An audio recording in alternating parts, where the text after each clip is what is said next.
Recording now, so hopefully everyone can see my screen. Yeah, let me proceed. So I'm sorry, I selected someone right for today's interaction. Was it Manju?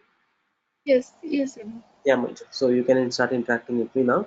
So Yes. first let's see about the access modifiers. So we have we have an entry point, we have a parent class which has three functions, function 1, 2 and parent example, and our child class which has a sum function. Okay, now uh, in our entry point we were trying out different options, right?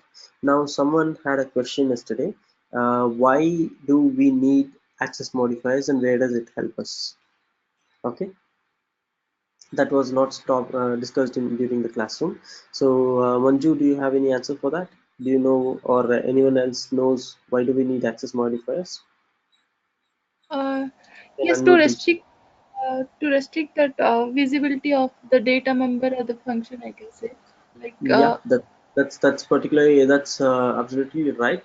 Can you give me an example of where it would be useful? let's suppose I can say there is an employee and you have the employee ID. You don't want the outside that organization. You don't want anyone to get that employee ID. So you can make that private so that outsider cannot access that. So. Exactly. So, for example, what Manju is telling here is, if you have a class by name employee, and if you want to restrict some of the data to the outside world as a read only, you can keep it as final. So final is also a access modifier. It's actually a keyword, not really a access modifiers, so that it will be set just once, but it cannot be edited.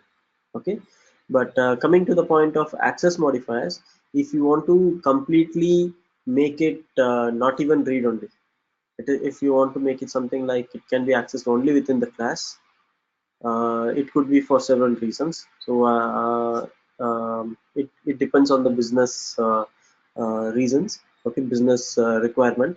So access modifiers will help you to make sure even though there is a property in your class, it will not be accessible from outside. Okay, that is one reason. The second question which popped up yesterday was, I did mention somewhere that while it is a good practice to make all the properties as private instead of public, and that there was a particular reason to do that. Does anyone know the reason for that? Not to show all the property to the outside world. It's like everyone can access what's going on in your class.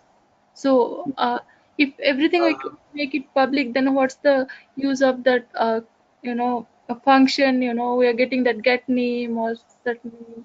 So I so yeah, for what Manju is telling is, she has understood the concept. I'll tell it how for everyone's understanding. Okay, what she means to say that even though you want to expose the data to the outside world, it is a good practice to actually make the variable private and encapsulate it with a function.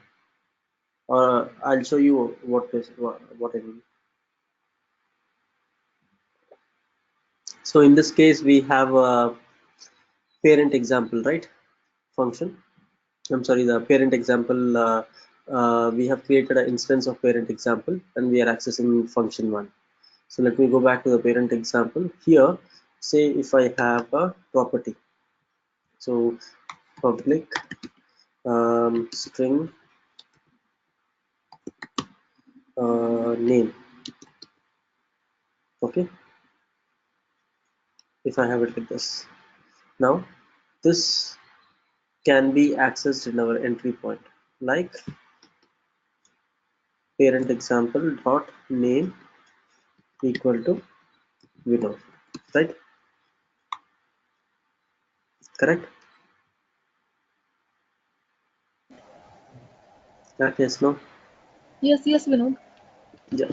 Now, This is not a good practice, because the moment you do this, okay, uh, everyone who can access this parent example will be able to modify my name, which is not good.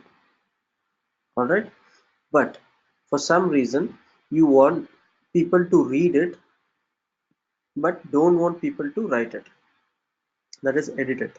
Okay, one best way of doing it is you can actually change this to private. Okay, then encapsulate it in a function like public.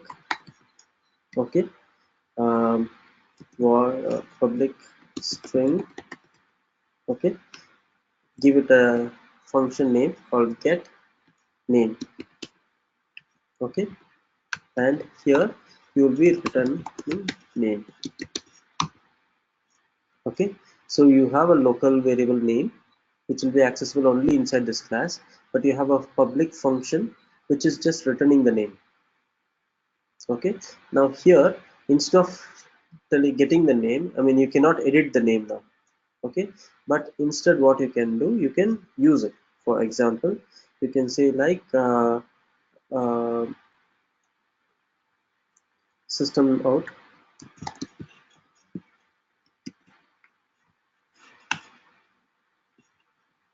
You can say um,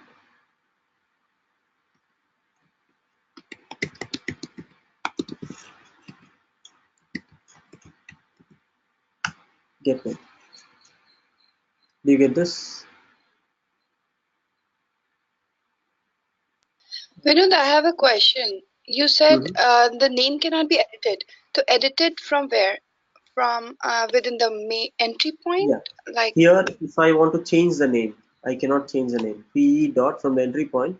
Entry point, I mean outside the class. Here, entry point means it is outside the class, right? Here we have a instance of parent example in the entry point. So this is the outside world. It is not inside the parent example, correct? So the private variable cannot be accessed here. So it cannot be modified here. You see that I'm not able to see the name here. I can only see function 1 and 2, but not the name, because I've made it okay, private. Because this is private, I cannot access it from the outside. But I can read it with a function like this. okay. And Okay. when do we So actually want to hide it? it is a good practice to do this every time. Okay. I'll tell you the reason, second reason. I'll come to that point. Just like how I was able to get the data, you can also set the data. Okay. Public um, void set name, and this will accept a string name. Okay, and you can do it like this dot name equal to name. Okay, so basically what we are doing, we have a function which is accepting a name, and that name would be set back to this. Okay, so now after I did the setter, now if you want to change the name, you can do things like system.out.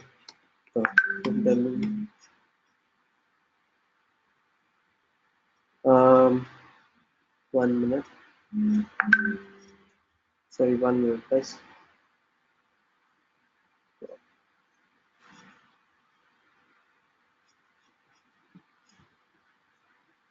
Yeah, sorry, I missed that. Okay, I was supposed to do a set, right? So I'll be doing it like pe dot set name. I'll set the new name as Vinod Kumar.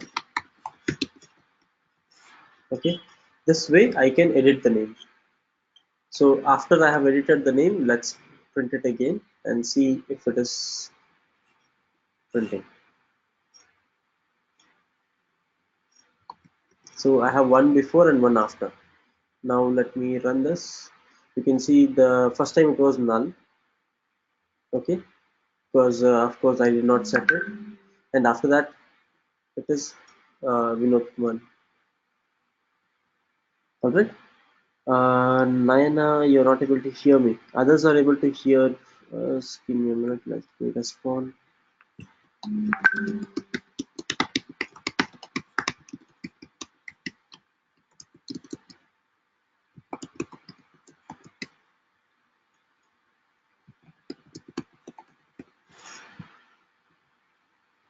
Okay.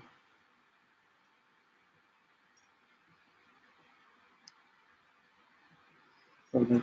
Sorry guys, just give me 1 minute. So yeah, as I was telling, now you have encapsulated this in a function. Okay, basically this kind of a design by having a get and a set for a given property is called getter and a setter. Okay, so this is what is called as a getter and setter, for where you make a, a, a variable as private and you expose public functions for this. There are multiple advantages to do this. Okay, one being, say if you want to maybe rename the function, rename the uh, variable name. Okay, you will end up changing your code in many places, correct? Yes, no?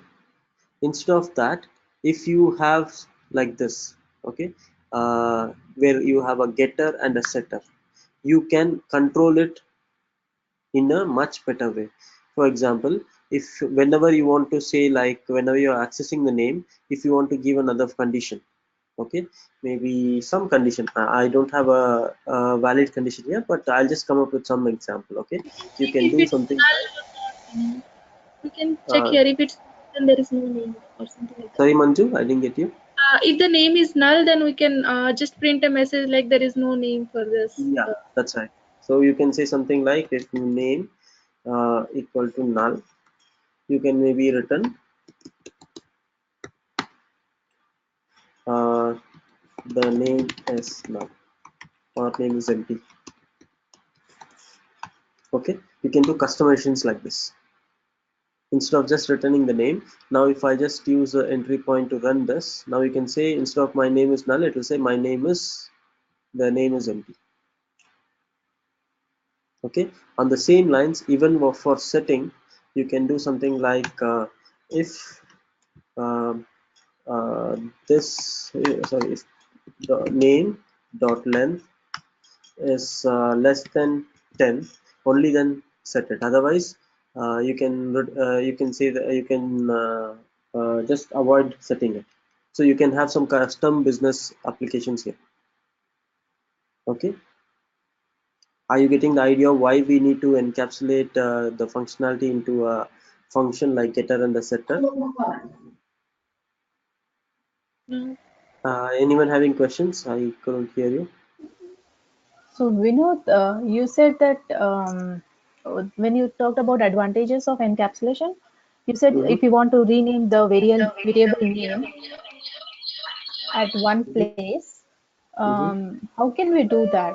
Can you show an example?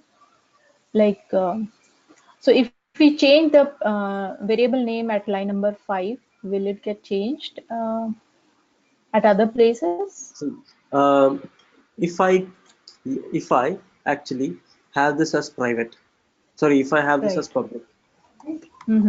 okay, and if I have this as name, okay, now if I change this, everyone outside this class also will have to change it. Do you agree? Yes. Yes. Okay. But if I keep it private, Mm-hmm.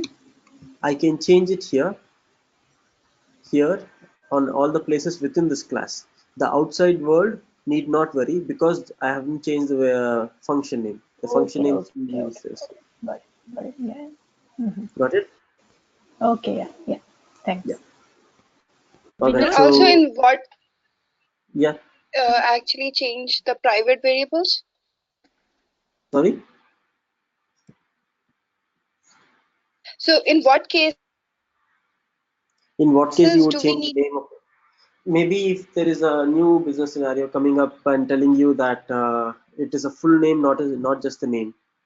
So you may want to rename the name to a full name, something. So it is one more layer of better design. That's all.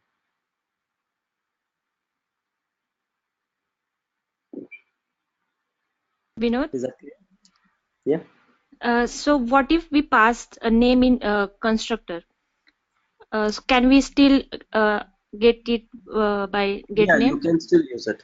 Okay, okay. You can still use Thank it you. in the constructor as well. No, Not an issue. but can we get it like via get name function? Yeah, you can. Okay, thank you. Yeah. All right. So yeah, Ashwini, you have any questions? I just finished it. Oh, That was my question. Okay, all thank right. you. Thank you. So yeah, let's move on. So you have understood the access modifiers and the encapsulation concept and what is the advantage of it, right? If we are all good here, let's proceed. Okay. The next thing I would like to cover is collections. Okay. Vinod, I have a question. You said final, right?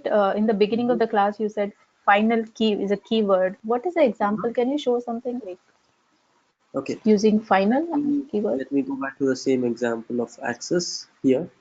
Let me Hmm. say if you have so yeah, here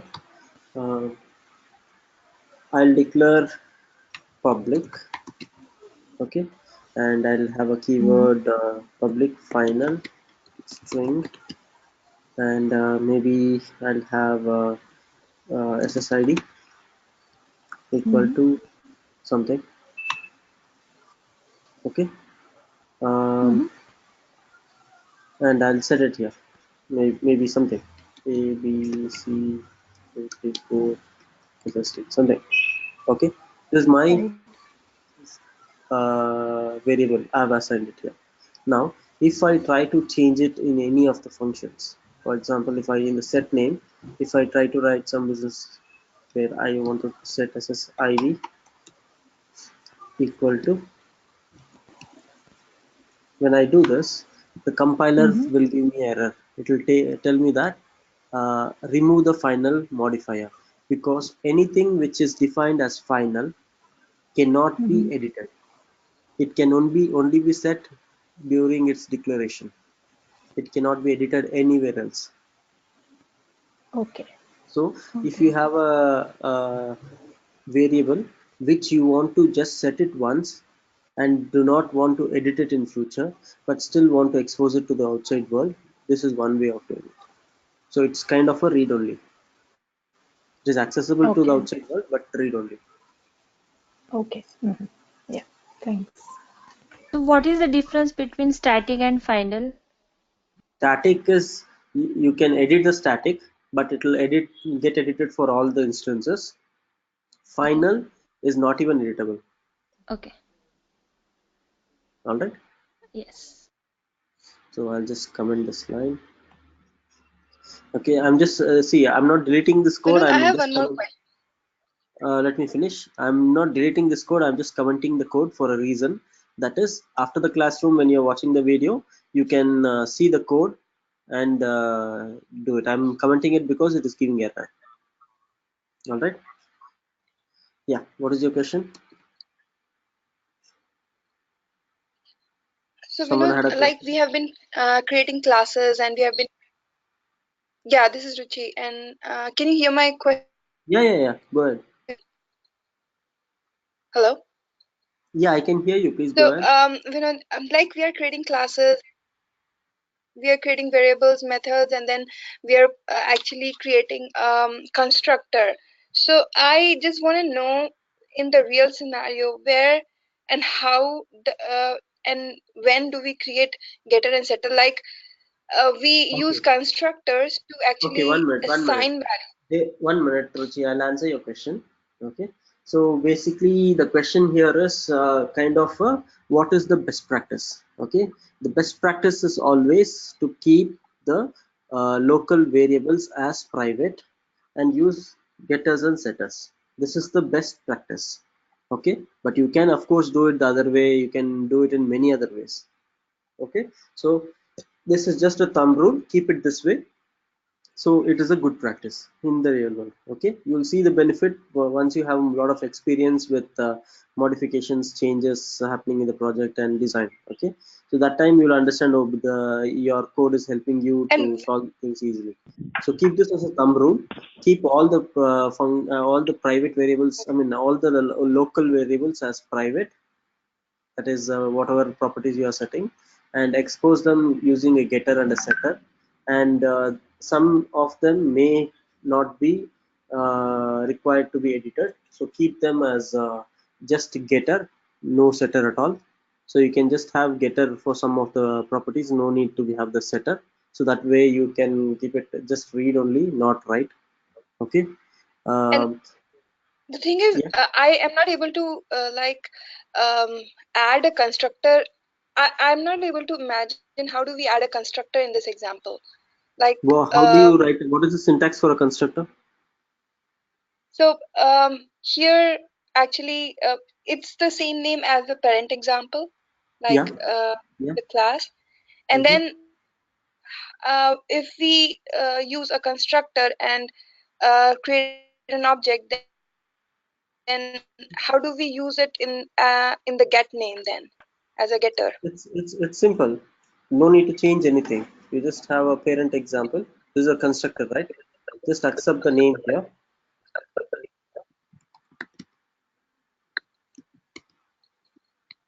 and here you will say this dot name equal to name. That's all. Okay. And then how do we get it? Like, Yeah, you can get it using the get name. uh, but then do we not have to write this dot name, or like? No, you don't have to. You can here anyway. See, when you are creating the now the constructor is modified. So now here I will say Vinod. Okay. Now Okay. it'll not tell me that it is empty. It will just print it. See this? What is the error? There is an error. Okay, here also I'm using it. Okay, and in the child class also add a constructor. Okay, then coming back here. Okay, we have modified the constructor now. This is taking a name Vinod. Now if I run this, this will say my name is Vinod. And why is it telling Vinod both the time? Okay. It should change it here. Okay, it is more than 10 characters, so it is not overriding. Okay, if I just remove some of the characters, then it should change. Do you see? We have a business protection layer, right? Where we have a condition like certain names only are allowed. Yes, no? Okay. Yeah. Manju, are you able to follow so far? Yes, Vinod. All right. So let's proceed now to the next topic. I'll close this here. Okay. Now the next topic I wanted to talk was about collections. Okay. Give me a minute.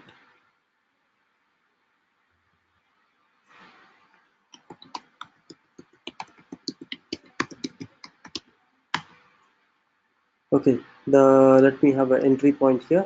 New class. I'll just give it a name entry. Okay, I forgot the public static void, so I'll just pick it from here.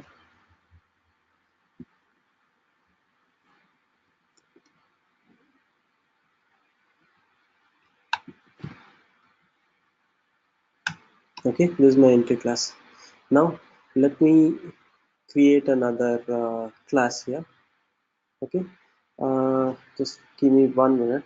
I'll just get my examples. So what do you know about collections, Manju? Uh, Collection is it's a data structure which stores heterogeneous type. Actually, like in an array you can store only integer type or boolean or string type. So instead of that, like instead of supporting only one data type, we are going for collection so that we can store any type of data. Yeah. And the thing is, like, array is static, like we cannot increase the size and all, but for collection we don't have to bother about that, it's already dynamic. So Yeah, that's right. So actually, a lot of theory questions for the interview regarding the collections has been covered in the video which has been shared. So Divya has covered that, I would say, to an extent what is required for the interview. That much is required for our interviews, preparations and everything. So now I'll give you some practical examples. So that will make you much more easier to understand. Okay. Now, what is the main limitation with arrays? The limitation with array is that it is not dynamic. It is very static. Do you agree? no, Especially the length of the array. So while declaring the array itself, you'll have to define what is the length of the array, correct? yes, And that actually is not a good solution, because all of a sudden if you want to increase the size of array, you'll have to define a new array, copy all the existing values to the new array, correct? yes, So that is actually not a good design. So Java has inbuilt collections, and the theory, everything Divya has covered in that. So Java has some inbuilt collections, collection classes. One of the main one is array list. Okay, the difference between array and array list is just that uh, it is uh, it is designed in a way where your length is not static. So you need not worry about whenever your length keeps varying of the size of the array. So that is one of the main advantages of it. And along with that, array list also gives you some newly added functionality. Okay, so first let's see how our array list can be declared. Okay, so to do that, I will have to do import. Okay, so let me do import here, and the import would be from Java dot util not star. dot star. So Java dot util dot star gives you all the uh, collection and all the utilities inside this library. Okay, but if you want just the array list, you can remove the star and just directly use array list alone. Is that clear? Node, Node. Yeah, Manju. Clear, right? Shall I proceed? Yes. Any questions? All right. So now here we have the array list. So how do we declare the array list? So we can declare it with, let me declare it as private um, array list, and the type it is going to hold. Okay, I can say maybe names equal to new array list, and here also I can just say it is a string. Okay, now we have a lot many functions inside this name. That is, when names dot, you will get, it's not static, that's why I'm not able to access here. So I'll just make it static just for the example purpose.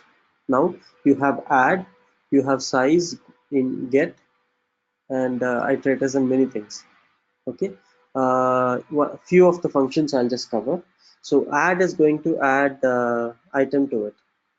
Okay, item, I mean just one string or one name in this case to the array list. Okay, and size is going to give the length of the array.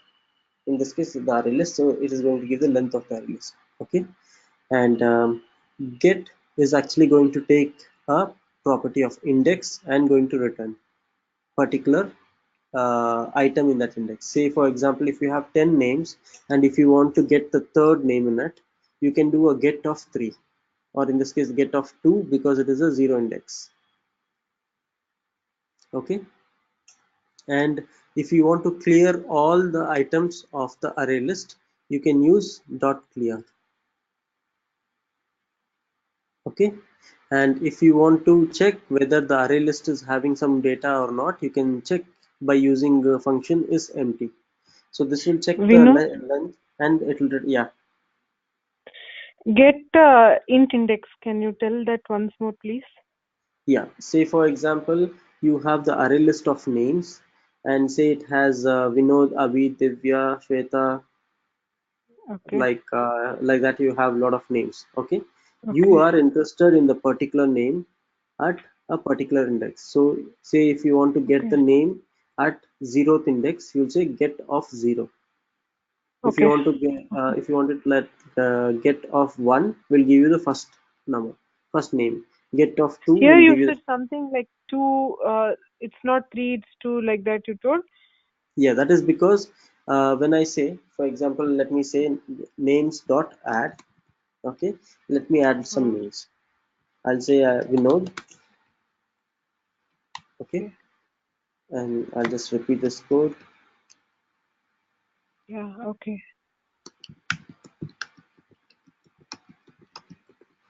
I'll just change this to some names.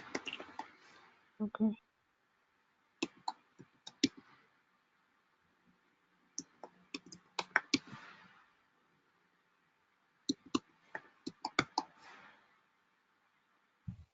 But where you are specifying the array length?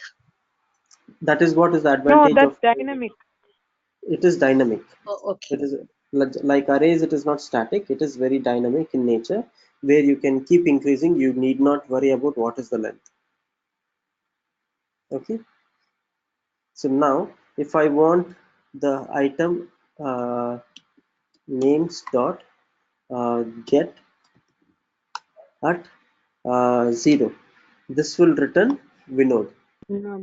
Okay. Okay, and if I say 2, it will return the third item, because this is 0, this is 1, this is 2. So it is a 0 starting from the 0 index. That is what I meant. Okay. Okay. Okay. Clear? Vinod, one more thing, Vinod. I watched the collections. I watched queue and linked lists also. Queue and linked lists, kind of, I can remember everything, but collections I can't remember everything. I've taken notes, but I have to go through it again and again, a little 2 or 3 times to put everything in the head. Yeah. Okay. Yeah, that's right. You may have to watch it multiple times, but fine. Uh, uh, do it again, so it will be easy for you to answer some theory questions. Okay, she has covered the theory in depth. Okay. Okay. All right. Now, is this part clear to everyone? Array list. Yes, Vinod. All right. So now my next question would be: do you know what is pass by value, and by reference? Do you know what is the difference? Yeah, pass by value is like we are directly sending the value, and for reference we are sending the address of that the reference Yeah. variable that we're storing. Yes. Yeah. So do you know what is the difference between that? Where will it be useful, and where will you? I mean, can you give me a practical scenario where you will use it? For array, I can say like when I'm passing the array, that time I'm passing by reference because I'm not sending all the values. Yes. Okay. So I'll just give you a practical example here. Okay. I'll just comment this line. Okay. Here, let me print. Let me do this. You see my sample code? Yes, we know. Yeah. I Yes. have a value integer as 10. I have another value which is actually taking the value of the initial value. Okay, initial value is my int value is 10, and my another int value is also 10, because I'm taking the value from here. Okay, now I print my int value and another value. Again, after that I increment the another value. Okay, and I print it. So what would be the result, Manju? It will be 10 and 11, Vinod. First it Here will it will be be 10 and 11, right? And here it will be 10 and 10, correct? 10 and 10, yes. Let's see. So here it is 10 and 10 first time. Second Yeah. time it is 10 and 11. Is this clear to everyone? Yeah. Yes. Okay. Now I will do next example. Give me a minute. Now just like this, instead of the integer, I will take the array. Okay. Now the below is code is for array. I'm doing the same thing. Just observe that. Just observe the code I've written here and tell me what will happen.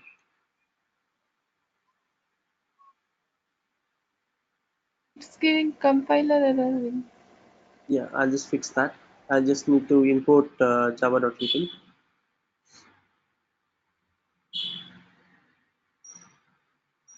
So basically this is just a function to print it to a string. Don't worry about that. And here it'll print the address of that array. No, it is, I mean, you mean to say this line here, Yeah, Swatch? yes, yes. This is going to print the values of array. Okay, if you are confused, let me do this. Let me show you how it will behave, then I'll ask you the question. I have just one line here, and now I'm just running this. So it is actually going to print all the values. Okay, Vinod. So I have an integer array, Yeah. and which is not initially, so all the values are 0 initially. All right. Now Oh, my question is more on the last 4 lines here, which I just uncommented. Here you have an integer array, the same array, just like how you initialized to another value. Here you are initializing to another value, and just one of the array value you are changing it here.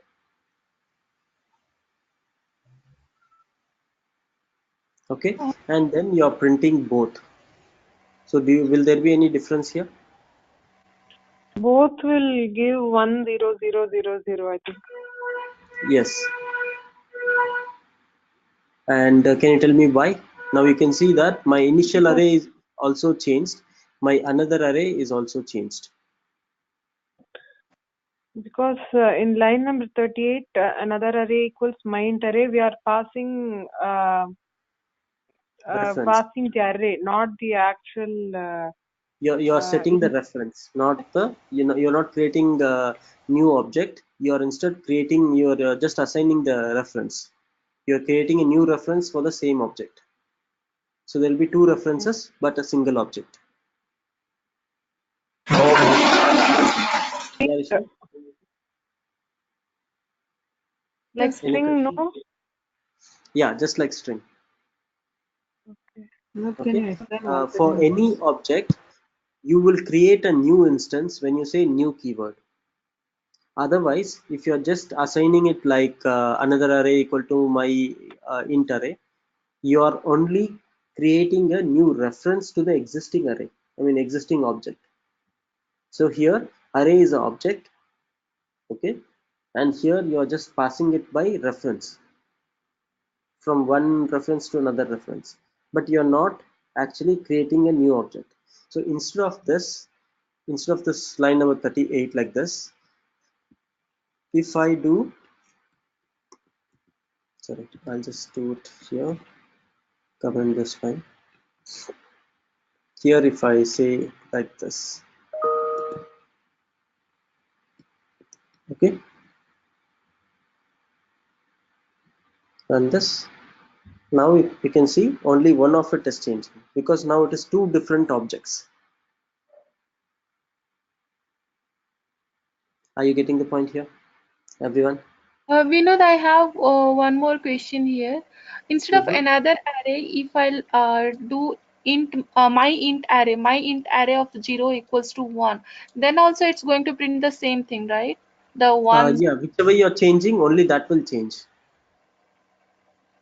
And Okay. if you're passing by reference, yeah, you can change both. So you mean to say I'll comment the line number 39, I'll uncomment 38, and this you want to make it my initial array, right?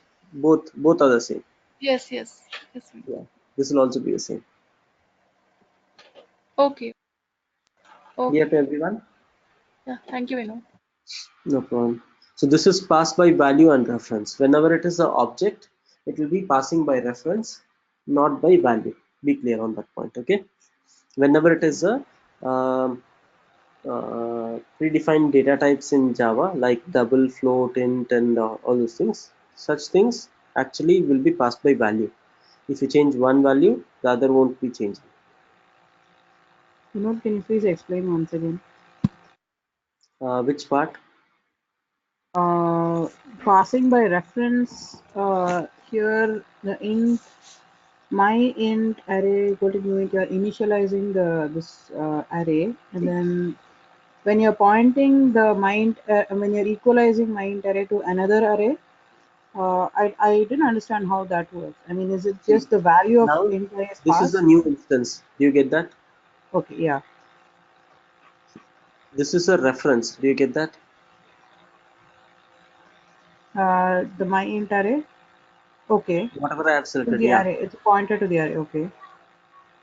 This is a reference. Do you get that? Okay, Now, to the same object, you have two references. Correct?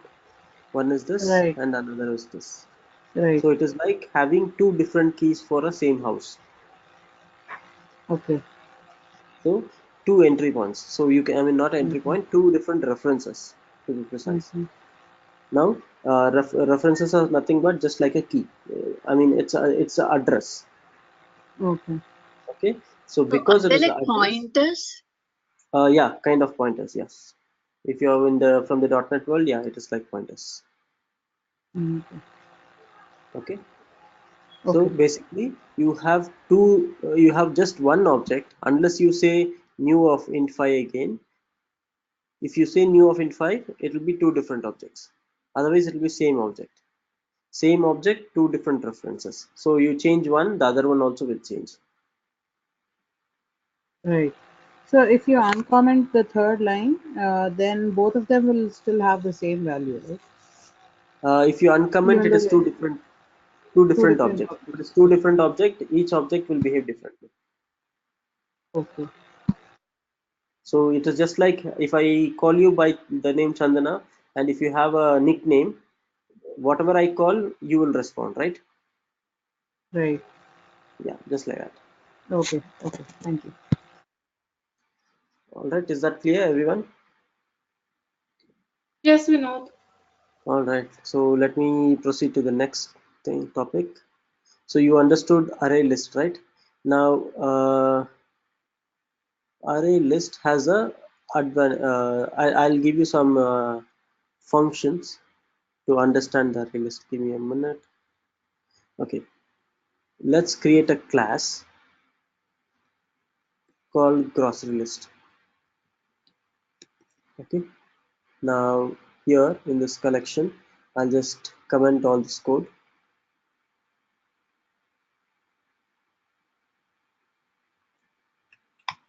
Okay, or let me create another entry point here. That'll be better. I'll create a new entry to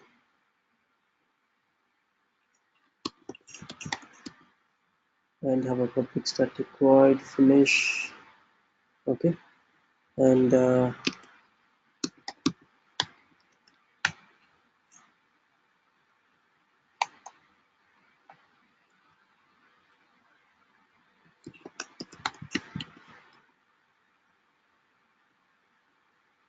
okay, just confirm if it is working.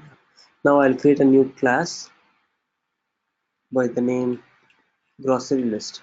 Okay, for grocery list, I will create some functions. I'll just add it here. Give me a minute. So everyone understand what is a grocery list, right? So here I'll just add four functions. Okay, I have to add the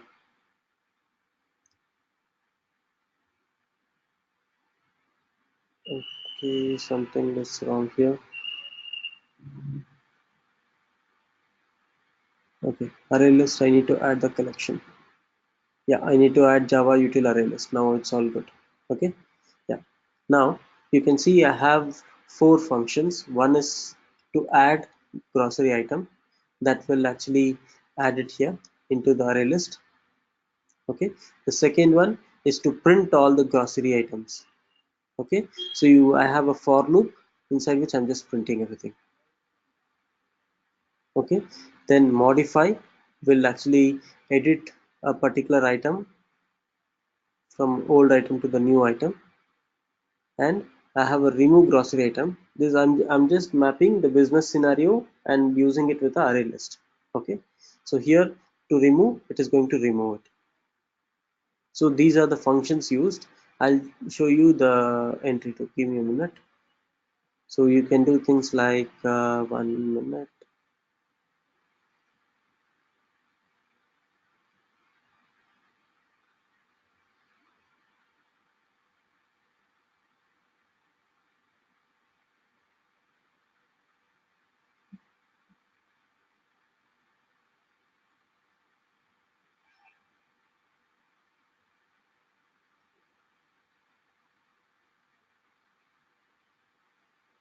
Just give me 1 minute. I'll just.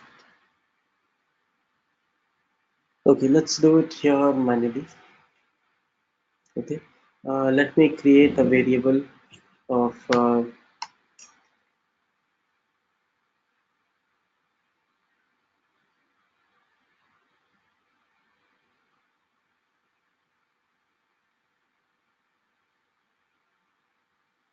okay, I'll explain this kind of item next, but before that let me do this.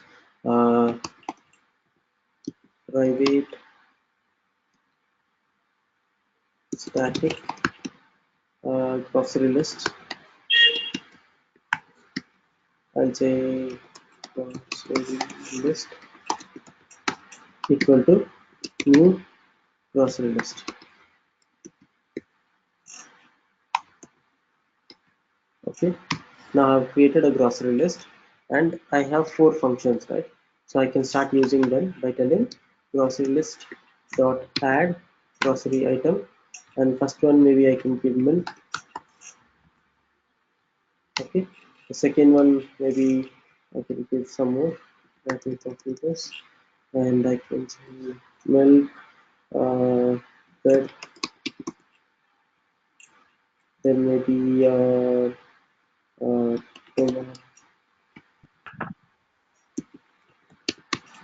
and apple. So this is my grocery list. Now if I want to print it, grocery list dot print grocery list. So print grocery list is our custom function inside the grocery list class, which is going to do a loop and print everything. So you can see it is printing the items in the same order. Do you see that? Yes, no? Vinod, in the line number 5, we are creating instance for grocery list class, right? Why we are declaring it as a private static? Private because I don't want to use it outside the entry class. I want it only within the entry class. Okay. So this grocery list reference you want to use only in entry 2. So you are. Yeah, and I'm making it static because I want to use it in the static function, which is the entry function. If I don't use it as static, it cannot access. But like with if you are doing it in a non-static function, then you need not. Okay, you are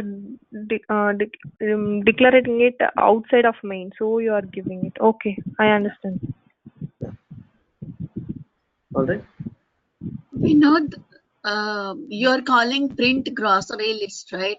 So in the print grocery list, have you defined those, what you're going to print? System out print. 1 minute.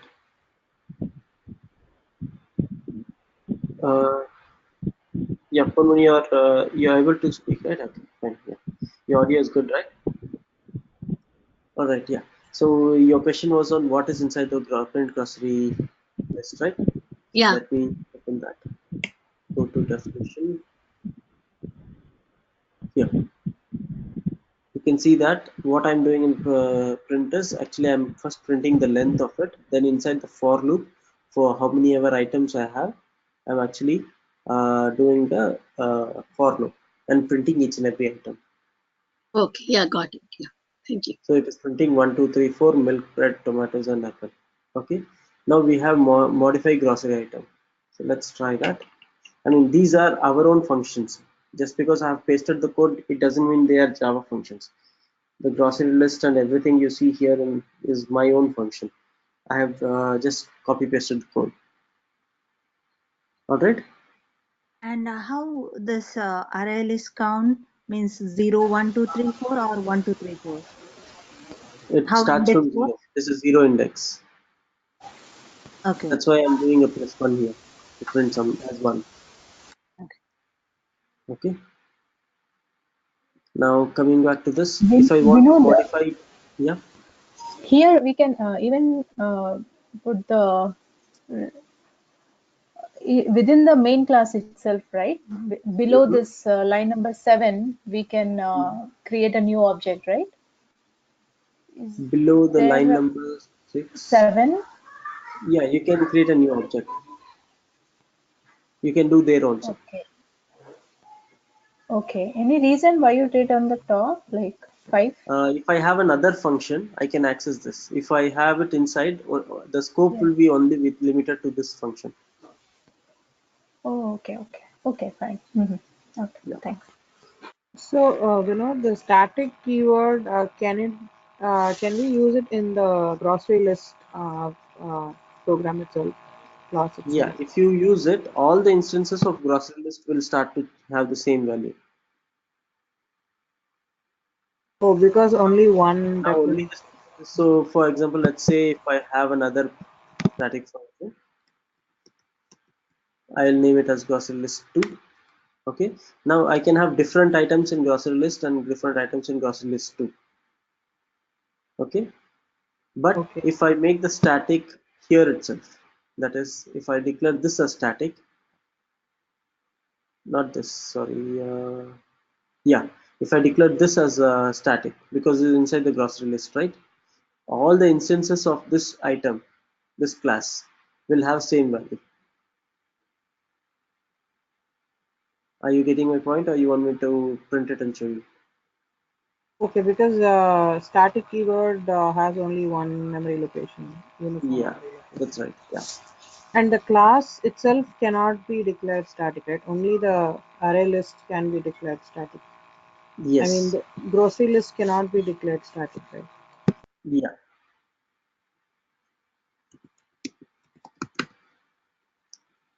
It will give an error which will say remove invalid modifiers. Yeah, you cannot have a class as a static because static is going to create some allocations and the class is only a blueprint.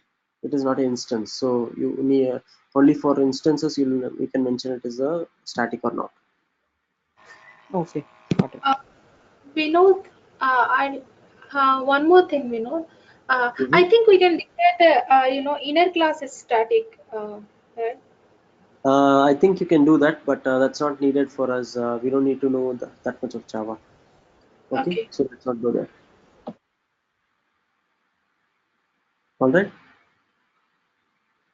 Yes, So Vinod. everyone understood so far whatever we did here. Now I'll try out some more functions where grocery list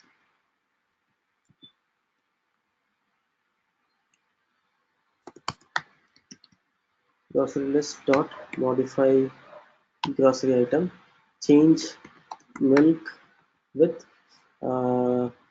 maybe I can say pepper. Okay,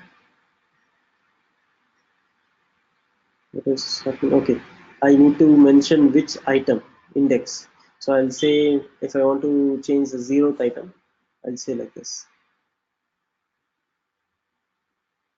So after this change, let me print it once again.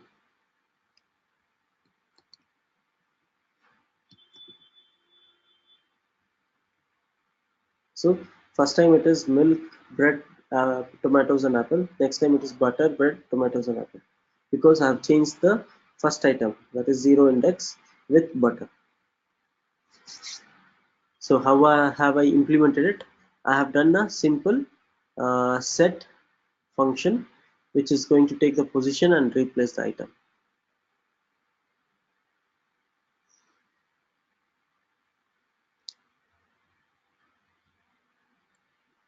Is it clear, everyone? Vinod, one question. What if I don't remember the index of the item and I want to search it by name? So we'll have to provide another function for that, right? Yeah, you have a function for that. Okay, let me create that. Let me say I will do an overloaded function and make this a string.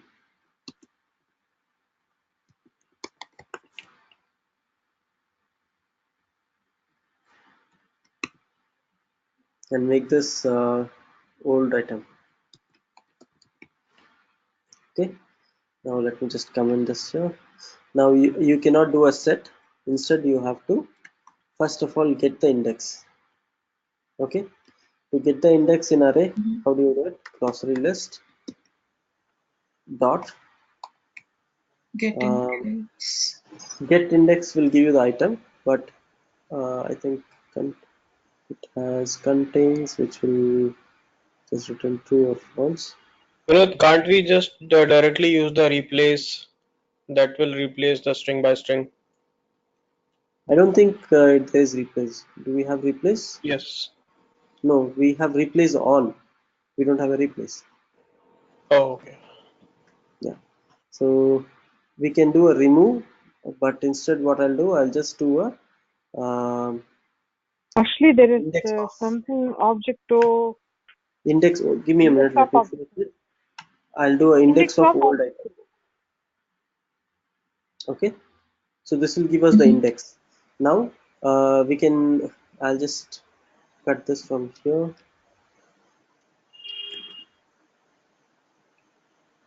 And we don't have a position, but now we can get the index of the item. And now I can do this.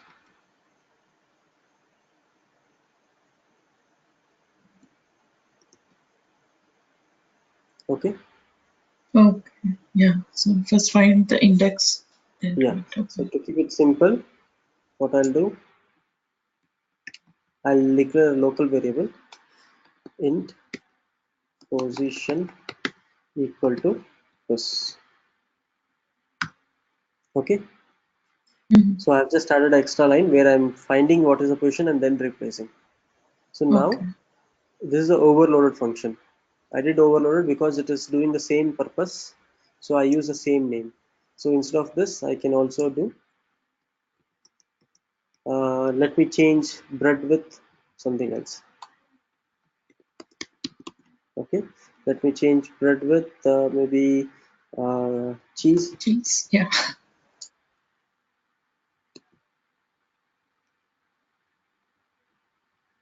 See, now the bread is changed with cheese. Yeah. All right. Yeah. So you can design the way you want it. You have to just see what are the inbuilt functions. The most common ones I have shown you already in array list. Using that, you can create and come up with your own custom functionalities. In this case, because it was grocery, I wanted to add, I wanted to edit, I wanted to delete and all those things. So I added those. Clear? Okay. Yes, Vinod, thank you. So far, is it clear to everyone? Yes, Vinod. So I just have used a particular feature of array list, and based on that, I created a business scenario where I can add items, I can remove items. All right. Yes, Vinod. Clear so far? Yes, Vinod. Okay. Let's take a 4 minutes break. Okay, and let's again meet at 7 p.m. All right. Okay. Yeah.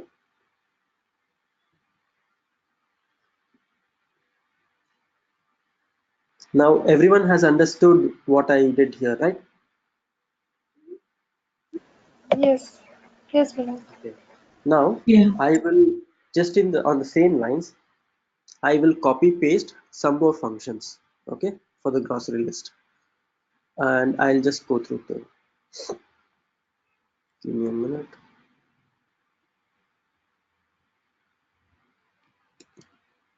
So we have grocery list with these 4 functions, right? I'll just add one more function. Okay, I had my I had some template which I had, something which I had done before. I just copy pasted the same. So it's the same. One is to add grocery items, one is to print grocery items, one is to modify. These 3 you already saw. Remove also you saw that before. Now we have an item called find, which is actually going to loop through and get the item. Not loop through, basically it is going to get the index of basically what we did in the other case to write the get position. For that I have a separate function which is going to find the item. Is this clear?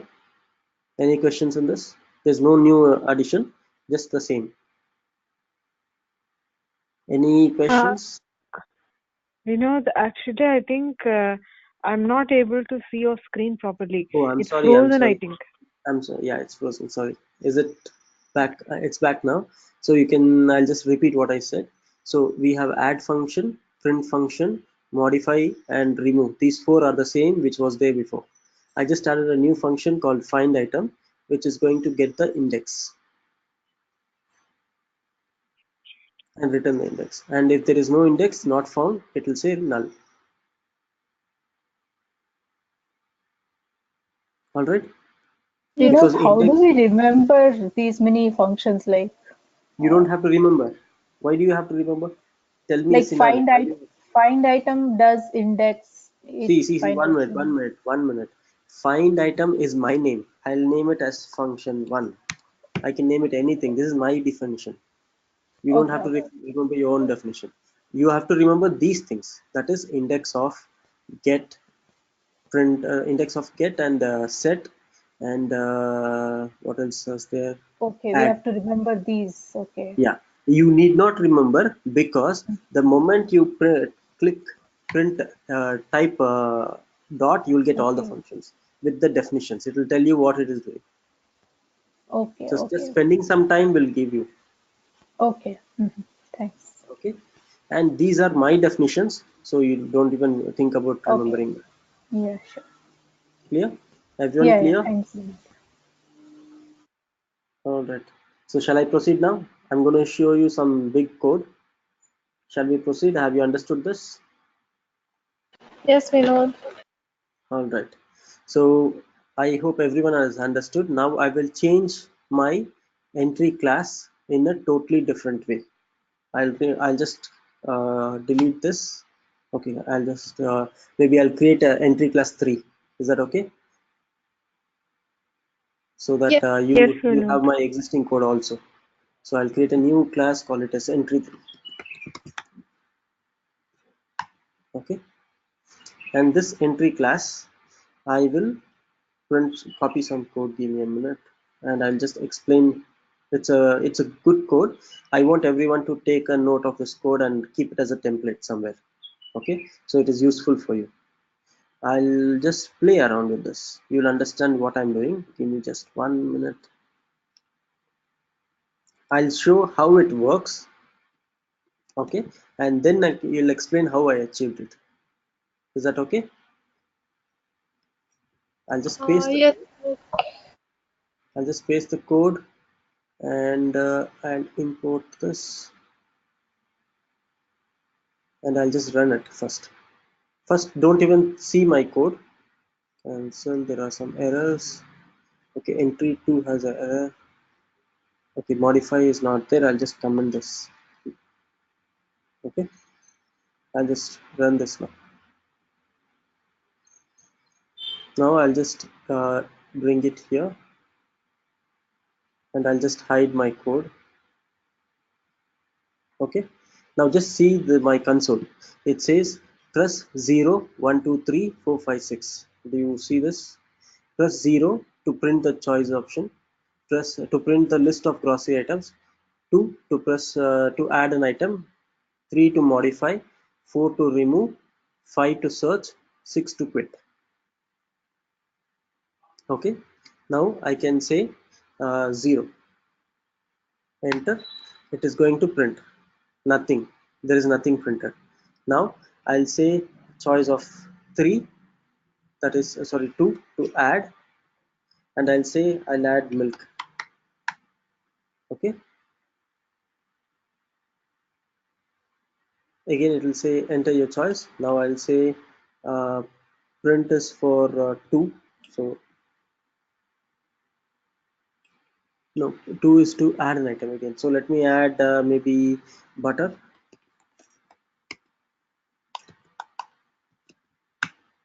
Okay, now I'll say give me a minute. Print is 1, right? Yeah, 1. Now you can see it is printing milk and butter. Okay, so basically I'll tell you how I achieved it. What I'm trying to explain here is I have a very good code which is actually going to take inputs during the console. Okay, with the scanner. I hope we covered scanner, right? Yes, Yes. Vinu. Yes. Yeah. So using the scanner, I have written some conditional functions which is behaving this way, which is giving you options.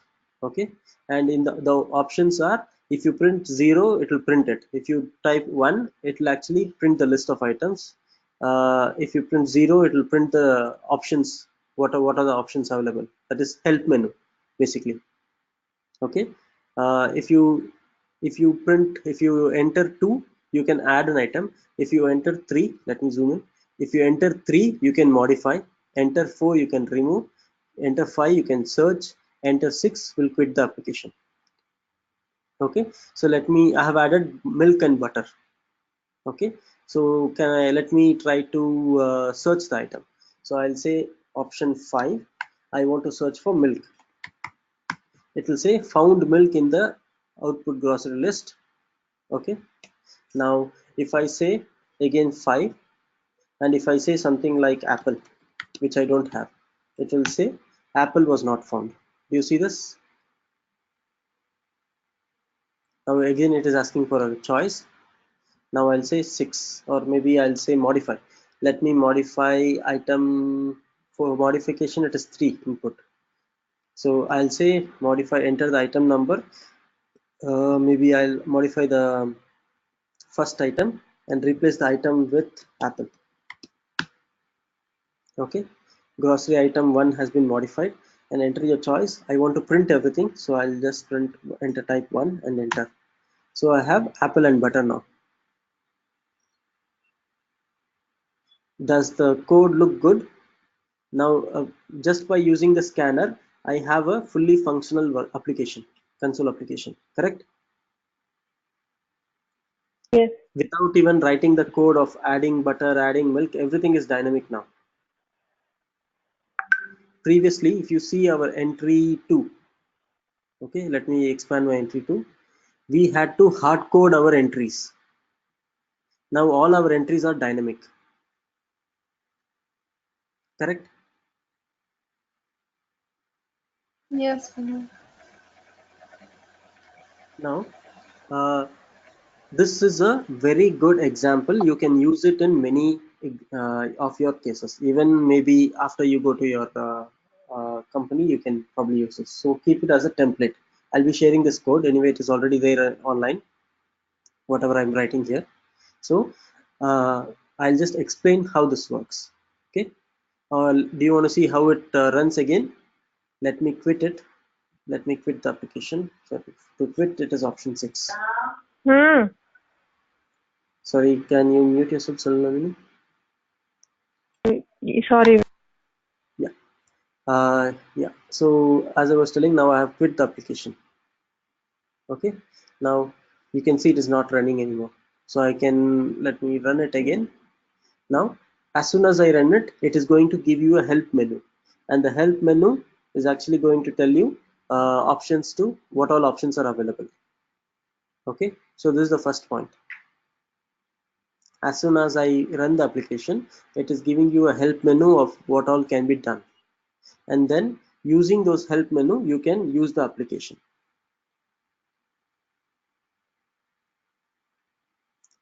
First, let me use the first choice, or maybe the choice to get the list. So when I say 1, it should list out. It says you have 0 items. Okay. Next option, I want to enter 2. That is to add an item. It is asking me type the item I want to add. So I'll add milk. Now if I print again, it will say your item has you have 1 item in the grocery list, and it is milk. Again, let me add 2.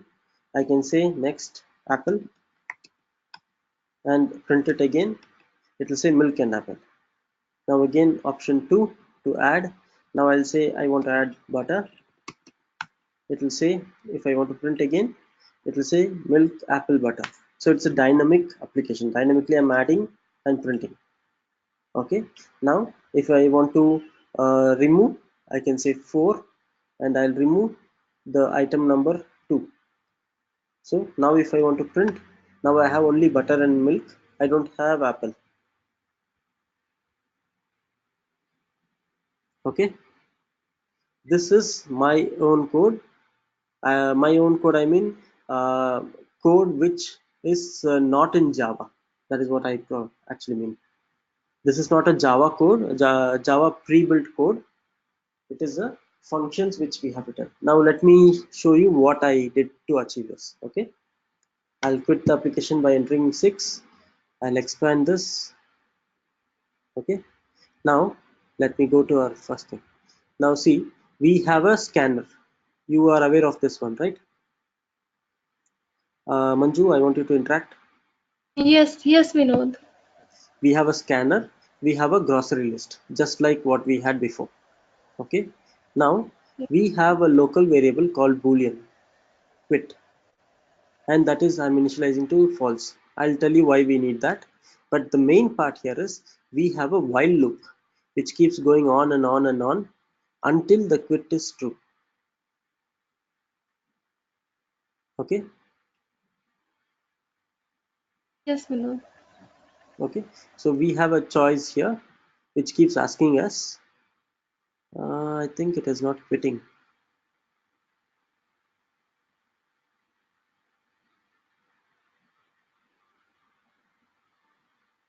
While switch. I think you have to add the No, it is going. See, here I'm changing the variable, right? I'm doing a while loop until quit is false, Yes. while not quit. And here I'm setting the quit to true. So the moment you type in 6 option, it will quit. Okay, and I'm calling different functions based on what I have. If I press 0, I'll call print function, print instructions. If I press 1, I'll call print grocery list.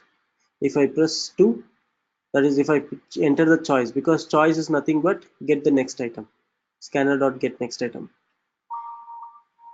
Okay, 1 minute, there is an emergency call, give me a minute, sorry.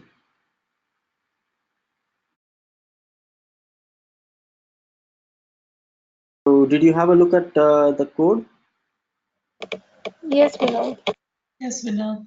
Yeah, so I'll just try to explain the code. Yeah, okay, going on, let's continue.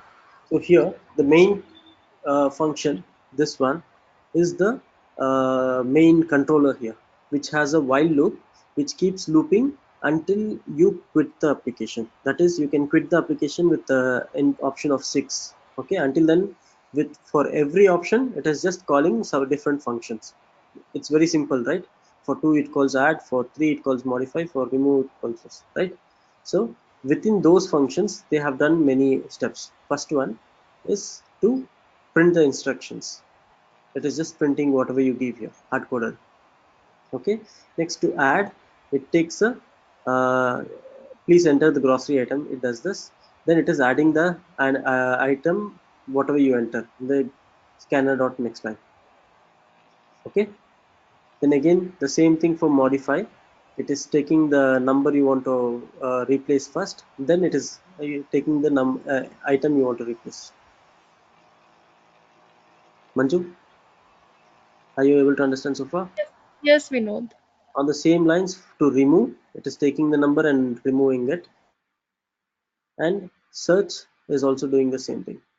It is finding the item and displaying it found it if it is greater than 0, that is if it is not null, otherwise it will say it is not found. Simple, right? Just Yes. by having a very good while loop, you can see how you can create dynamically many things, right? Yes, Vinod. So what I would suggest you all to do is have this code with you always. It will help you in designing much better code. I mean, you can see how dynamically we can write code, right? Instead of hard coding all the values, you can dynamically do it.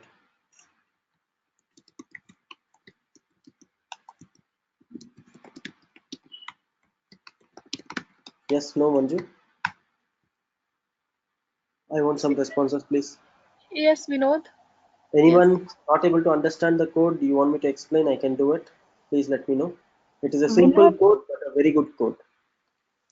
Vinod, here in this code, like scanner.nextLine is acted as a new line function. It's like a new Uh, line. yeah, it's not a new line. When Okay. you can type in the characters, whatever you want, and as soon as you press enter, whatever you have typed in so far will be coming as an input. But a Okay. scanner.nextInt will actually take the integer. Okay. Okay. Thank you. Okay. Vinod, Yeah. we can have these functions print in add item, modify item. Those functions can be actually moved to the grocery list class, right? Anything. You can design it anyway. You can keep the function here or into a different class or anything. You can do anything. Okay. Even the scanner, you can keep it here or you can keep it anywhere. It's up to you. You are designing it. Yeah, I understand that because you are telling this from the design point of view. I was just asking this because Yeah, sure, that as a sure. class, as an object, and it goes with the data flow and everything Yeah. because all the data Here, and their functionality bind together in the same class. It is for the readability purpose, everything it will be easier, right? yeah.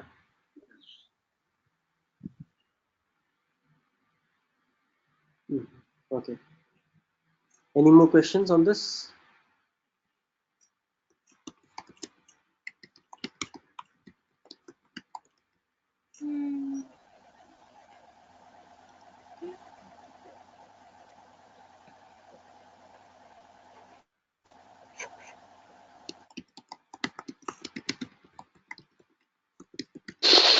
I have a question, Vinod.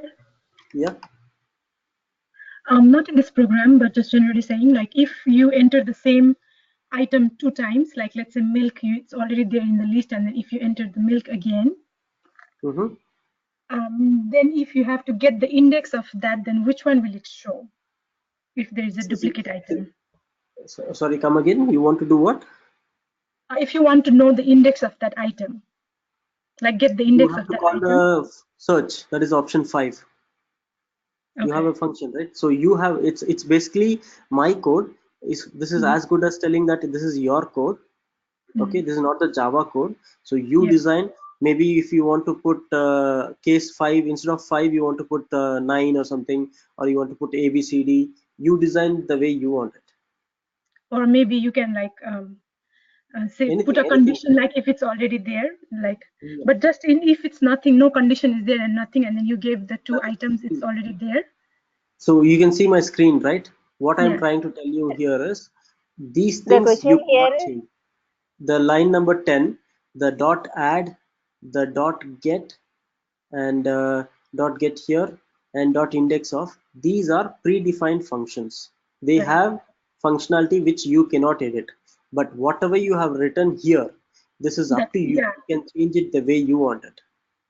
Yeah, no, I understand that. But what I was saying is if there was no condition to check or anything, and then I just entered milk 2 times, and then if you give a code to like get the index of that milk It will item, probably give the first index. It will give the first index. So it starts from Yeah, 0, and then whichever first one it finds, then it gives that. yeah. I think that is how it will behave. You can Okay. try it to find the answer. Okay. Okay. Okay. Thank you. No problem. All right. So let me check. Let me proceed further. Give me a minute. Let me check what else I had to cover. Okay. So today we covered array, list, and everything, right?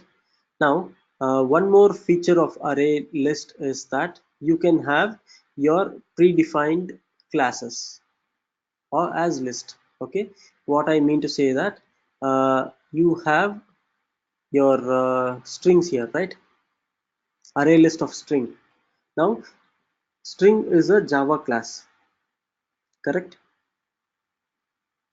Yes, Yes, no? we Yeah. know. Here, Yes.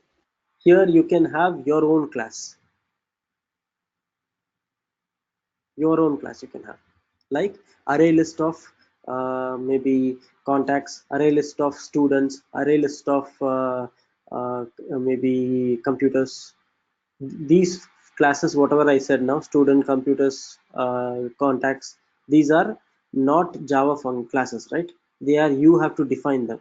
You can define them and you can have an array list of them. Is what I told easy to understand? Yes, we know. Yeah. So give me just 1 minute. I'll just check my example and my assignment. I just need 1 minute. Sorry. Now I will create a new collections example and show you how it is behaving and how it is done. Okay. On the same lines, I will give you a assignment. Is that okay to everyone?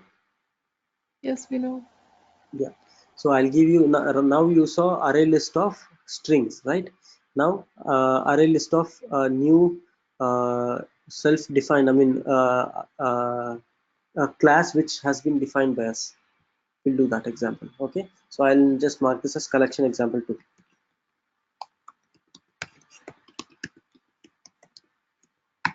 So whatever code I'm writing, you are able to access it, right? Yes, we know. Yeah, I did it in the wrong place. Give me a minute. So my way of actually creating different folders for it is easy for understanding purpose, right? You can easily go into the right folder and search for your code, correct? Or you want me to make any changes? That's Yeah, good. that's very helpful, Vinod. Okay. Vinod, can we change the package name after once created? Yeah, you have an option in refactor. You can do it. Like you can right click here, refactor. There should Oh, be, okay. yeah, refactor and rename. You can do Oh, that. okay. Okay, thank you. No problem. Let me collection example 2. I'll create a new class for entry. I'll name it as entry. Does that work for classes too? Yeah, you can. You Oh, can do a refactor for many things. okay. So just right click and refactor and see what all options are over. Okay. Okay.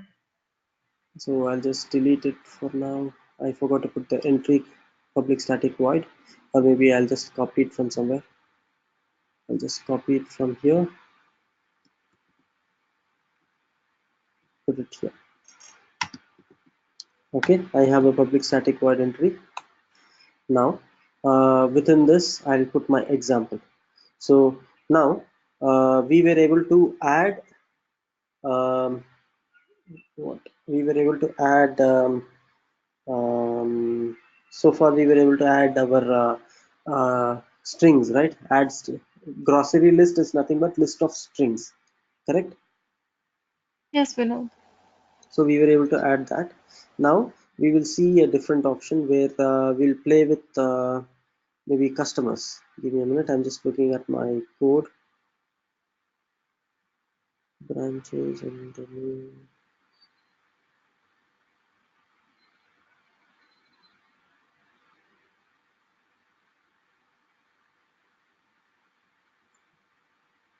I'm just looking at an example.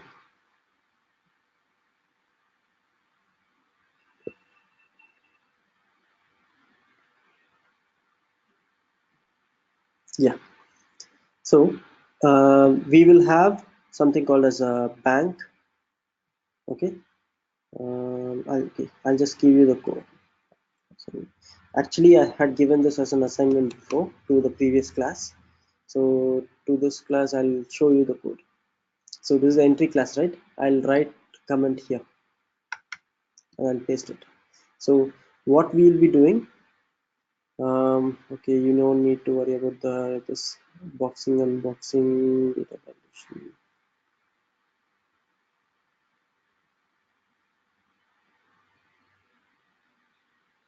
Okay, these things are not needed. Okay, let's go through one by one. So your first thing you need to do is you need to create a simple banking application. Previously we created a grocery application, right? So you need to come up with a banking application, and there should be a bank class. Okay, and every bank will have many branches, correct? Yes, we Manju? know. Yeah. Yes, we know. The branches I want to keep it as an array list. All right. Next, you have to create each branch should have a array list of customers, because every branch will have list of customers, correct? Yes, we know. And every customer will have list of transactions, Yes, we right? know. So Yeah. you saw three hierarchy here. So first we create a bank. From bank we come to the branches. From branches we come to the customers. From customers we come to the transactions. Okay, the customer will have names and array list of doubles for transaction. The branch, we need to add new customers and initialize the transaction amount. And also the bank, we need to add a new branch, customers, initial transactions, add transactions to the existing customer for that branch, and show the list of customers. Vinod, what is that line number 9? Array list of doubles. What does it mean? Name and You have transactions, right? See, it's mentioned here. Array list of doubles is nothing but your transactions. You withdraw, deposit, those are nothing but we have kept as the array list of transactions. Double, every entry is plus 500 means you have deposited 500, minus 500 means you have withdrawn 500, so that becomes a The transaction. data type of double. Yeah, so we have tried to keep it simple. You can have a transaction itself as a class and define it as array list of transaction. In this case, to keep it simple, we kept it an array list of double, so that when it is positive, we assume that it is deposit. When it is negative, we assume it is withdrawal. okay, it's a data type double. Okay. Yeah, it is data type double. All right. Can you have primitive data types for a array list? Yes, you can. Actually, primitive data types directly you cannot use. So you should probably use it with a double capital D. The wrapper class. Yeah, the wrapper class. Okay. So now you understood why we need a wrapper class, correct? Yes, we know. Yeah. So this is a simple example. Okay. Now I'll show you the code for this, and I'll give you this code to you. Okay. All right. And finally, at the end of the classroom, I want everyone to create an assignment. I mean, I'll give you the assignment, which will be on the same lines. I want you to do it. And more than doing it, I want you to understand why we have and where we have it and why we have done each and every line. I don't want you to just do a copy paste and rename. Don't do that. Okay. Shall I proceed? Yeah, we know. All right, so first I will create a class for bank. That is, I'll right click here, new class, open new, yes, this happening. Okay, new class, I'll name it as bank. Okay, I also need a class for Branches. branch. Yeah. Okay, then I need a class for customer.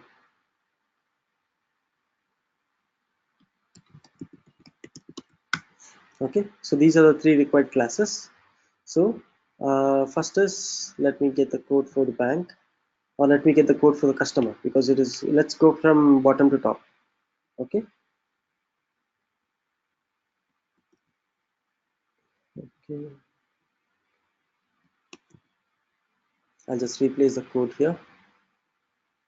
So we have the customer with okay, let me add it, import this. Okay, now we have customer name and transaction as double, array list of double. Okay, and we can create a customer with this constructor, and initial amount will be as soon as you create a customer, you'll give some initial deposit. Okay, that is initial amount. All right, then we have a add transaction, which is going to keep adding the transactions, and then we have get name function and array list of double, which will be the get transactions. Okay, simple. Customer? Yes, Yes. Okay, yeah. now next we'll go to the next level, that is the branch. Okay, now let me copy the code for the branch.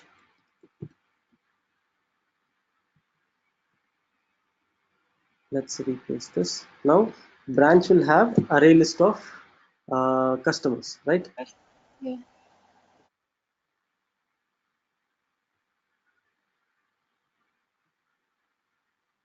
All right, now we have branch will have a name and array list of customers. You can see I have created a customer here, not a string or anything. It is our own customer here. This is a class, right? Our self own defined class. So this comes here. Now similarly we have a constructor which takes the name, and it is initializing an empty list of constructor. Then we have a get name and get customers. Then we have a new customer function which is going to find the customer and tell whether the customer is already there or not. If it is newly added, it will return true. If it is old customer, it will return false. All right, is Yes. this line understood? Then next we have add customer transaction, which is going to add transactions using the function inside the customer. If it is an existing customer, it will add, otherwise this will return false. If the customer itself is not there, you cannot add transactions to the customer, right?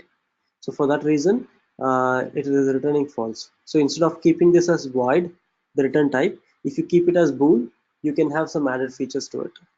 It will return false. If it is returning false, if the add customer transaction is returning false, that means to say there is no customer at all. You're giving some wrong data. If it is already there, it will return true. So it gives a added functionality to this. Instead of keeping this add customer transaction as just return void, you are returning true or false based on some conditions. Clear to everyone, this particular function? Yes, Vinod. And finally we have find customer, which is going to go through the loop and return the customer, and if there is no customer found, it will return null. Is this clear? Yeah. Clear to you? Yeah. So one All more right. thing, this add a customer transaction, right? Here we are passing this customer name and amount, right? Instead of that, we can pass, customer, and then we can do that c dot get name, and like in the first Yes, find. you can do it your way. Yeah. Okay, Vinod. Yeah. Thanks. Coming on to the branch, sorry, the bank. The bank is empty, so now let's fill the bank. So now we are done with branch and customer. Now let's go to the bank and take the bank. Give me a minute. Bank also on the same lines we'll create, and I'll add the array list. Okay, now bank is also very same. It will be having a name and array list of branches.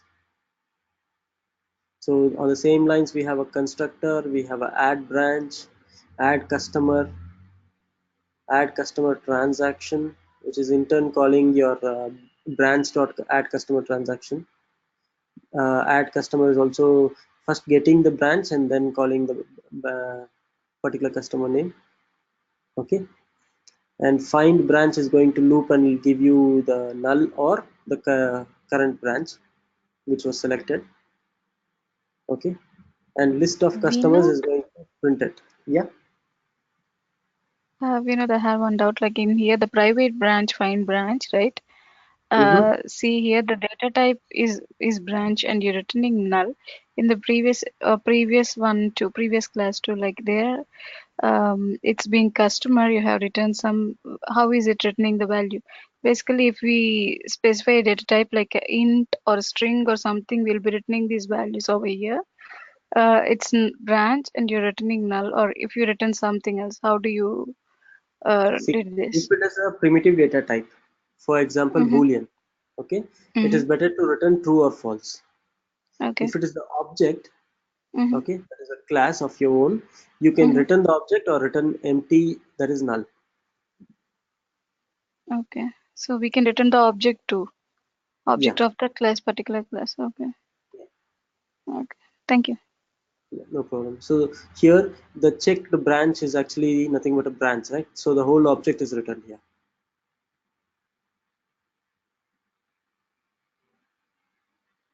All right. Okay, Vinod. Yeah. So I would suggest that before starting with the assignment today, go through this example again slowly and try to understand each and every line. Okay. All right. Yes. No. Manju. Yes, yes, Vinod.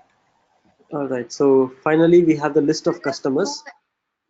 Sorry. yeah, Vinod, if there is no enough fund, then what it will Enough fund. Okay. fund in the bank account? It's your code. You can write here the way you want. You can tell. You can have a if else condition, Okay, and you can design it. okay, yeah. Thank you. Yeah. So these things, whatever question you ask me now, is called as a business scenario. What is the business requirement? So based on the business requirement, you design your code. So the assignment which I'm giving you is my business requirement. When you go to your customer, that is when you're starting to work, it will be the customer's requirement. If he asks you telling that if there is no balance, do this, you have to write it accordingly. Clear? Okay, Vinod. Yeah. Now coming to the list customer, this is nothing but you're having a for loop and you're just printing all the data you have, 1, 2, and 3 levels. First you print the customers, then the transactions, branch details, everything. All right. Mm-hmm. Okay. Then finally, let's come to the main class, that is our entry class. Okay. There I'll just put in this code.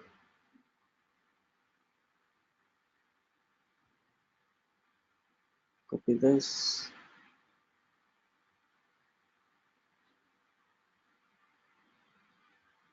Here Vinod, this inside. code is there, right, in the drive? Yeah, it is already there in the drive. Now I'll just run this. I'll just put it here. Give me a minute.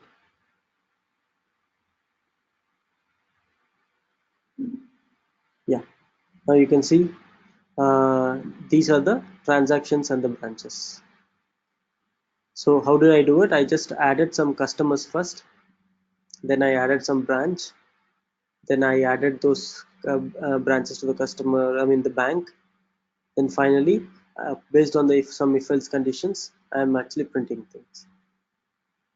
This is not a dynamic code, this is a static code.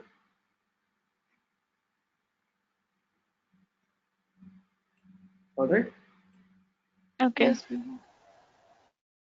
Anyone having doubts on all the 4 classes I created? The entry, bank, branch, and customer. I understand that it is little bit difficult because I'm moving on fast. Okay. For that reason, I'm actually putting this code in the drive.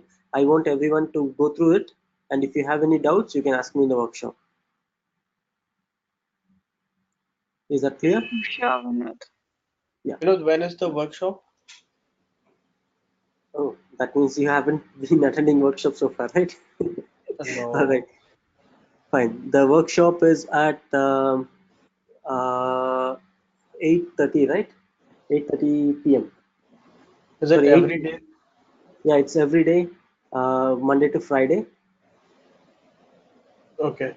Sorry, I think I told the timings to be wrong. It's 9. No, it's 9 PST. 9 to 9 a.m. 11. PST. 9 p.m. PST. 9 to 11 p.m. 9 a.m. 9 a.m. PST, 9 to 11. 9 a.m. to 11 a.m. PST. Monday to Friday. Okay, thanks. Sorry about that. I am a little confused with the time zones. Fine. Yeah. Someone has a question. Yeah. All good. Okay. Yeah. Moving on. So I want everyone to go through this code, understand how things are working. Okay. Okay, Yes. Vinod. Yeah. Yeah. Now, shall we move on to the? Okay. I just ran the code and I have shown you how the output is going to come. So as you run this code, see the output, understand how collections work and how you can use array list and create different functionalities. Now shall we move to the assignment? Yes, Vinod. All right. So today I'll do slightly different. I'll give you the main class so it is easier.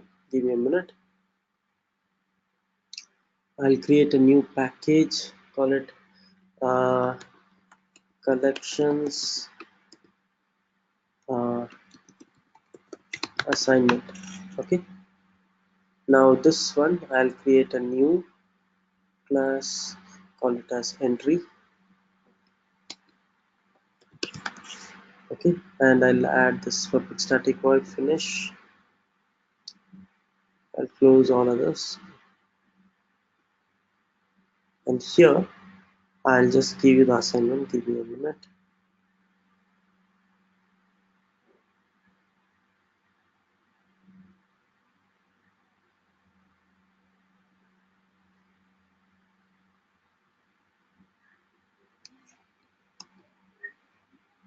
This will be your assignment. I'll be actually also pasting the same content in your assignment.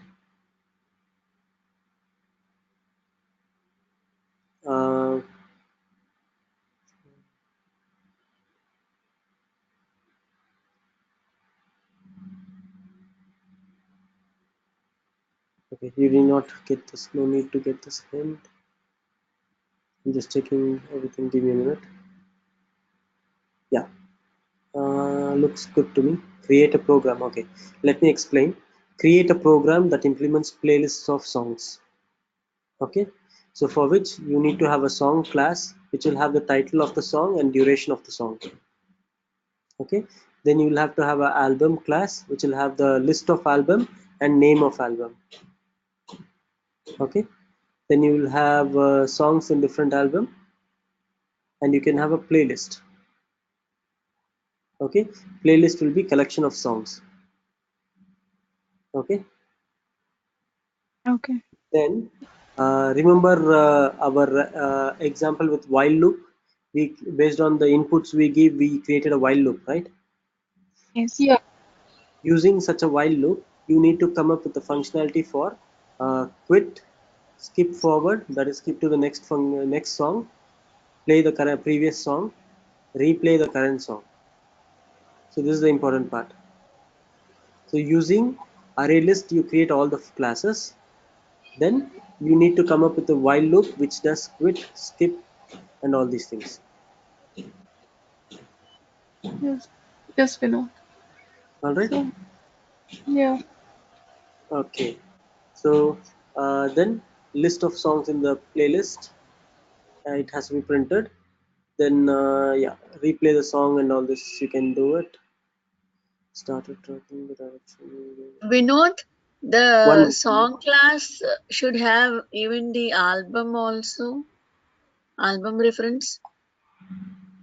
song class Song will. Sorry. album You can also. have it. You can have it. It's come up with your design. Let me see. Okay. You can have it or you need not have it. It's up to you. Okay. So Because come up. album will be list of selected songs, right? Again. Yeah. So there could be more than one album in a playlist. So keep that in mind and then decide. Okay. Yeah. So this is your assignment. Okay. Now Give me 1 minute. I will show you the code. Okay, give me 1 minute. Let me save this. Okay, now I'll show you the code, but I will not be saving it. So you can watch it in the video to see it, but if you find the Google Drive, it won't be there. Do you understand? So that I help you a little Yeah. bit with the design. Yes, Vinod. Yes, yes. Okay, give me a minute.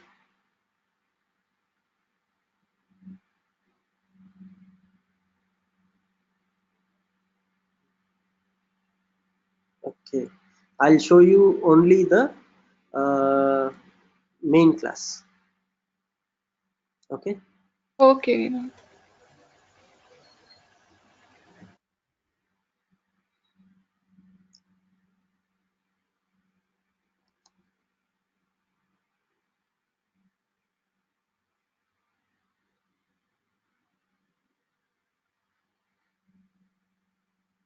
Give me just 1 minute. I'm almost done.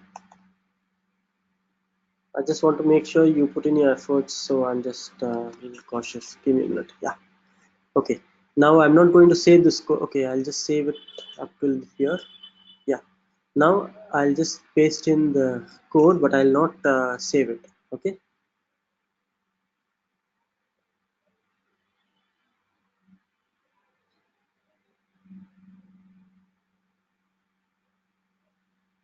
Okay.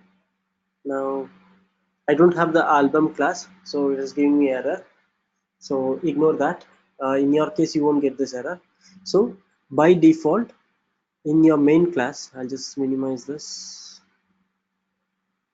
By default, in your main class, I will have a album 1, which will have all these songs, then album 2, which will have the next set of songs, and I will create a playlist directly here. Okay. You can create array list instead of a linked list, so ignore that. Okay, I'll tell you what is linked list and array list, okay, later. That's just a 5 minutes topic. So for now, array list you can create, and you can have all the playlist items like this. Okay, now you will call a function called play and pass the playlist. All right, so far understood till line number 59? Anyone having questions till here? No. No, right? So you can pause the video, see this code, do the same way. Okay, now shall I proceed? Yeah, Vinod. Okay, now the next thing I want you to do is the play item. The play will actually be just like the previous while loop. You remember the while not equal to quit? The same thing we'll be doing here. And the actions we are taking here would be 0 would be playlist complete, or see, just see this code. So 1 would be to reverse, I think, or I'm not sure. There is the options. Okay, just watch this code. You will understand it. You have options to quit, to forward. Okay, and based on the option 0, 1, 2 and all that, you would be doing a play forward, backward and all those things.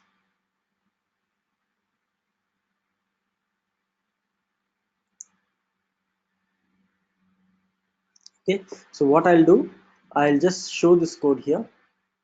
The reason I don't want to save this is because the moment I do, people would just copy paste the code. I don't want you to do it. I want you to type it.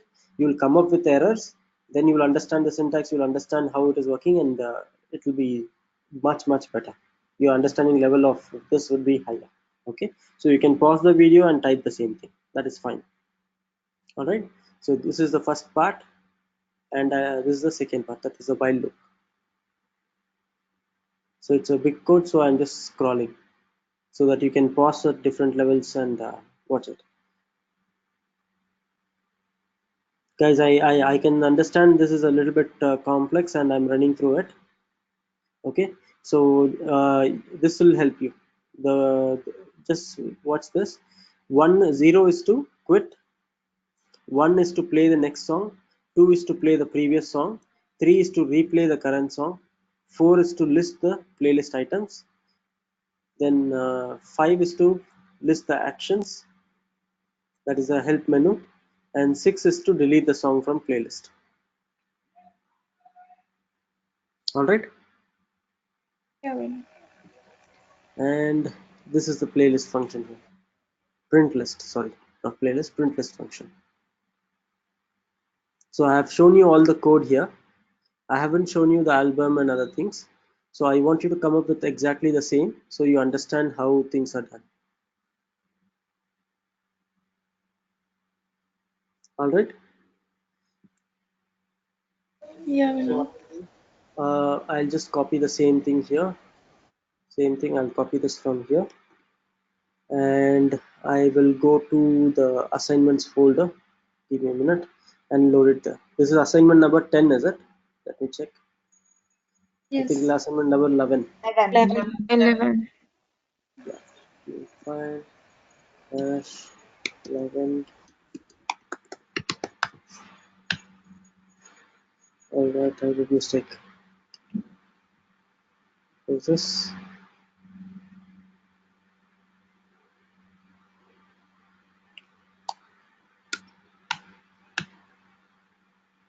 I'll just paste the same thing. And paste it. Okay. So you can see I've pasted the same code here.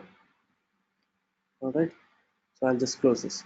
So your assignment number 11 is with the array list and collections. Okay. Yeah, Vinod. Everyone clear? Anyone having any questions? I just need 5 more minutes before closing the classroom. All clear?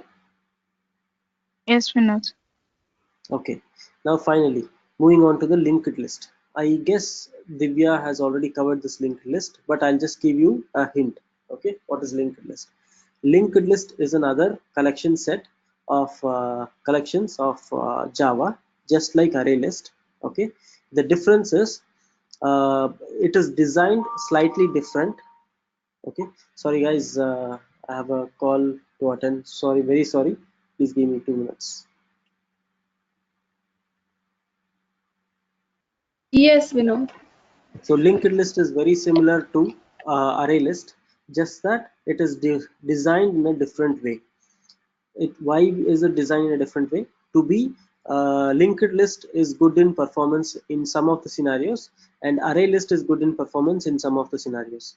Mainly, if you have a huge list and you want to make sure adding and removing items should be fast, then linked list is the way to go. And if you have a small list, and then if you have searching and other features to be fast, then array list is better. So the search feature is faster in array list. So if you have a business scenario where you are creating any feature where you are doing a lot of searching, then go with array list. If you have a feature where you're adding millions and millions of records and you want to make sure every addition is faster, then go with linked list. Okay, the idea of array list and linked list, I think Divya has covered in that video. Okay. Okay, Manju? Vinod. Yeah, Vinod. So I hope I've covered a lot of things today. So you will have to spend a lot of time watching this video, watching Divya's video, and trying the code. So please find time for yourself and do that. Okay. Vinod, like a request, like for Mm-hmm. Saturday's hackathon, right? Mm-hmm. Like if we have Friday as the like a session for question or something, like it will be helpful for us, like rather than a class, because we have covered with too many topics. Yeah. Like at least to So yeah, revise, it won't be sufficient. Yeah. actually we have a workshop on Friday, right? Yes, Vinod. And in the evening, you'll be covering the topics too. Yeah, little bit, not too much. Vinod, can we get a day's break? Yeah, actually, we We are have, We need that. to too prepare much a of lot coding. for the exam, Yeah. so Okay. we hardly I'll get time to prepare. I understand your concern. I'll let you know. One Okay. day of break is good. Yeah, one day. Yeah, Please. one day break before hackathon. It will be helpful for us. Yeah. Okay. Can I get a vote on how many people want a break of one day? Can you all raise your hand? I think We all everybody would. I we hope all everyone want. will be raising their hands. Yeah. Okay. Give me a minute. Let's see. Ah, there are some people who don't need a break probably, Oh my God. but that's Really? very little. Wow. All right. Okay. Good. I can see. Fine. So yeah, I'll think about it and I'll confirm it maybe during the workshop. Mm-hmm. All Okay. right. I Thanks, can see Vinod. some people Thanks. already lowering their vote. Oh, Can you all maybe. keep your hands raised if you want a break? Hackathon. Yeah, if you want a break before the hackathon, please raise your hand.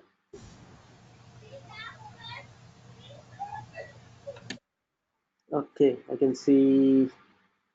Okay, almost 80% of the class needs it. Okay. Okay, so you mean to say if Sunday is your exam, it will be better, right? Yeah. Is that right? Yes, Vinod. Yeah. Yeah. Anyway is fine. I mean, Saturday is fine provided we don't have class on Friday, so that way we can. No, Yeah. I mean, we can take Anyway is fine. Saturday. Yeah, Saturday break and Sunday is the hackathon. It will be fine. Yeah. Okay. Yeah, that will be. Okay. And some are asking for exam on Monday. Definitely not possible. That will be a lot of gap. We'll be slowing down. So I can try to push it till Sunday. Okay. For which I'll have to talk to Abhishek and my teammates. So I'll just confirm it with my teammates and I'll let you know. Okay. I'll give you the confirmation during the workshop. Okay. All right. Thank you. Thank you, Vinod. Thanks for the Thank you, One concern. moment. Vinod. Thank you. One Thank you, moment. Vinod. No problem. One moment. I'm lowering all your hands. Okay. So don't click anything. Now everyone's hands is lower. I need another vote. This time it is for who all wants workshop for video recorded.